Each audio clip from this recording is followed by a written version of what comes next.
ರಾಜ್ಯದಲ್ಲಿ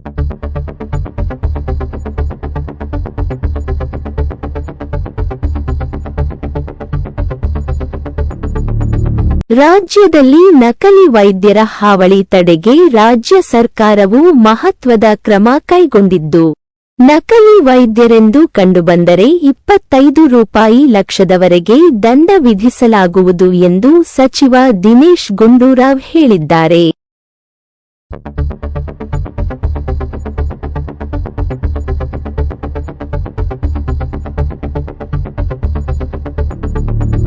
ವಿಧಾನ ಮಂಡಲ ಕಲಾಪದಲ್ಲಿ ಈ ಕುರಿತು ಮಾಹಿತಿ ನೀಡಿರುವ ಸಚಿವ ದಿನೇಶ್ ಗುಂಡೂರಾವ್, ರಾಜ್ಯದಲ್ಲಿ ನಕಲಿ ವೈದ್ಯರ ವಿರುದ್ಧ ಕಠಿಣ ಕ್ರಮ ಕೈಗೊಳ್ಳಲಾಗುತ್ತಿದ್ದು, ಕನಿಷ್ಠ 3 ವರ್ಷ ಜೈಲು ಶಿಕ್ಷೆಯಾಗುವಂತೆ ಕ್ರಿಮಿನಲ್ ಕೇಸ್ ದಾಖಲಿಸಲಾಗುತ್ತಿದೆ.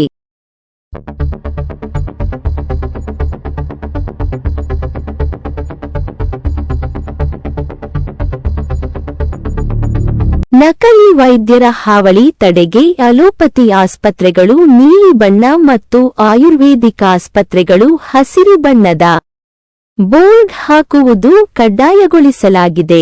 ನಕಲಿ ವೈದ್ಯರೆಂದು ಕಂಡುಬಂದರೆ 25 ರೂಪಾಯಿ ಲಕ್ಷದವರೆಗೆ ದಂಡ ವಿಧಿಸಲಾಗುವುದು ಎಂದು ತಿಳಿಸಿದ್ದಾರೆ.